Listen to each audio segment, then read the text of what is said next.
Hi everyone, मैं प्रिया और अपने चैनल पर आप सभी का स्वागत करती हूँ। चलिए तो आज की जो हमारी वीडियो है वो भी महाभारत की ओर, जो कि चैप्टर 4।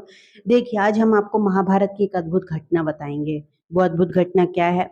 चलिए तो देखिए, जैसे ही 8वें पुत्र का जन्म हो जाता है और राजा शांतनु को पता चल जाता है, उसके बाद क्या होता है कि हस्तिनापुर में हंसी खुशी मतलब दिन गुजर रहे थे। लेकिन अचानक से क्या होता है कि हस्तिनापुर में दोबारा से स्थिति समान हो गई थी। किंतु इस बार एक दिन फिर ऐसी घटना घट गई कि जिससे आगे चलकर कुरुवंश के इतिहास को बदल दिया। मानो पूरा हस्तिनापुर ही बदल गया। इस घटना का उत्थान भी गंगा के तट पर हुआ। कैसे? अब देखिए, एक बार महाराज शांतनु अपनी आदत के अनुसार गंगा नदी के तट पर टहल रहे थे। उनकी दृष्टि एक अत्यंत रूपसी युवती पर पड़ी। उसे देखते ही महाराज शांतनु उसी प्रकार मोहित हो गए जिस प्रकार गंगा को देखकर मोहित हो गए थे, और वे अपनी सुध बुध खो बैठे। वह युवती स्थानीय मछेरों के सरदार की पुत्री थी, जिसका नाम सत्यवती था। राजा ने सरदार के समक्ष उसकी पुत्री से विवाह करने की इच्छा प्रकट की। सरदार बड़ा ही चालाक और दूरदर्शी था। उसने तुरंत महाराज के समक्ष एक शर्त रख दी कि आप सत्यवती के पुत्र को ही युवराज घोषित करेंगे और वही सिंहासन का उत्तराधिकारी होगा। फिर क्या कहते हैं कि इस तरह फिर महाराज शांतनु सुनते ही इस शर्त को अस्वीकार कर दिया और अपने मतलब जो उनके प्यारे पुत्र देवव्रत का अधिकार वे भला किसी दूसरे को कैसे दे सकते हैं। दूसरे शर्त अनुसार उन्होंने पहले ही अपने 7 पुत्रों को खो दिया था, मगर अब वे इस प्रकार का कोई अंधा वचन किसी को नहीं देना चाहते थे। अतः अप्रसन्न और खिन्न मन से वे अपने महल में लौट आए।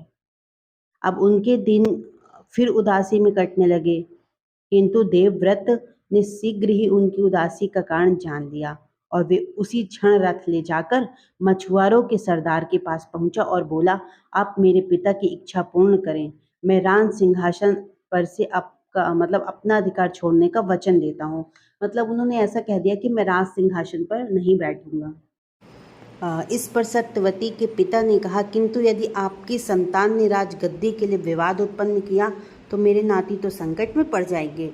तो उन्होंने कहा कि मैं आजीवन अविवाहित रहने की प्रतिज्ञा करता हूँ। देवव्रत ने शपथ पूर्वक कहा। अब इसके आगे सत्यवती का पिता क्या कहता है। उसी समय देवव्रत सत्यवती को रथ में बैठाकर राजमहल में ले आए और राजा ने दूर से ही देवव्रत के रथ पर सवार सत्यवती को महल की ओर आते हुए देखा तो उनकी खुशी का मतलब मानो तो ठिकाना ही नहीं रहा। गुप्तचरों से उन्हें सूचना मिल चुकी थी कि उनकी उदासी का कारण जानने के पश्चात युवराज देवव्रत सत्यवती को सम्मान सहित लिवा लेने की नदी के तट की ओर प्रस्थान कर चुके हैं। सत्यवती के महल में आते ही महाराज शांतनु अपने भाग्य पर इठलाने लगी और उन्होंने देवव्रत की बड़ी प्रशंसा की। उसे गले लगाकर उन्होंने उन्हें ढेरों आशीर्वाद दिए। फिर सम्मान सहित सत्यवती को अपने महल में ले गए। लेकिन अभी उनको उनकी मतलब जो भीष्म पितामह बन गए थे देवव्रत की, उनको अभी कुछ भी प्रतिज्ञा के बारे में नहीं पता था। महाराज जानने को उत्सुक थे कि सत्यवती के पिता ने उन्हें देवव्रत के साथ इतनी आसानी से कैसे भेज दिया। अतः फुर्सत होते ही उन्होंने सत्यवती से यह प्रश्न किया। तब रानी सत्यवती ने उन्हें देवव्रत की प्रतिज्ञाओं के विषय में बताया। उनकी खुशी के लिए देवव्रत द्वारा ली गई जो भी भीषण प्रतिज्ञाओं को सुनते ही महाराज शांतनु को गुस्सा आ गया। वे बोले, ऐसी भीष्म प्रतिज्ञा? और इसके साथ ही वे अर्धमूर्छित होकर शोक में डूब गए। पूरे राजमहल में यह बात फैल गई कि इस भीष्म प्रतिज्ञाओं के कारण राजमहल की स्थिति विचित्र हो गई। सभी दरबारी मतलब लोग से जो सेवक थे असहज हो गए। तब उन्हें कदापि महाराज देवव्रत की सेवा का अवसर नहीं मिलेगा। यह बात सभी को मतलब शोक कर देने वाली ही थी। देवव्रत को उसी दिन से भीष्म भी कहा जाने लगा। रानी सत्यवती ने राजमहल की असहज हो गई स्थिति को भांप लिया और इसके लिए स्वयं को उत्तरदायी जानकर वे मन ही मन अपने आप को कोसने लग गईं। ऐसी विषम परिस्थितियां बन जाने के कारण राजा और रानी को विवाह से स्वाभाविक खुशी मिलनी चाहिए थी, वह भी नहीं मिल सकी। समय का पहिया अपनी गति से चलता रहा और खामोशी से सब कुछ देखता रहा। बहुत समय के बाद गर्भ में दफन हो जाता था और घाव भी भर जाते थे। धीरे धीरे राजा रानी ने इस बात को भूल गए और राजमहल की स्थिति फिर से सामान्य हो जाती है। फिर क्या होता है? फिर समय के अनुसार राजा रानी सत्यवती ने 2 पुत्रों को जन्म दिया। एक का नाम था चित्रागत और दूसरे का नाम था विचित्रवीर। काल आने पर महाराज शांतनु का निधन हो गया। उसके बाद चित्रागत को राजगद्दी पर बिठाया गया, पर कुछ समय बाद एक ही युद्ध में काल का ग्रास बन गया। तत्पश्चात छोटी आयु में विचित्रवीर को राजा घोषित कर दिया गया। जब विचित्रवीर वयस्क हो गया तो भीष्म तथा रानी ने उनका विवाह करने का निर्णय लिया। उन्हीं दिनों काशी नरेश अपनी 3 पुत्रियों का स्वयंवर रचा रहे थे।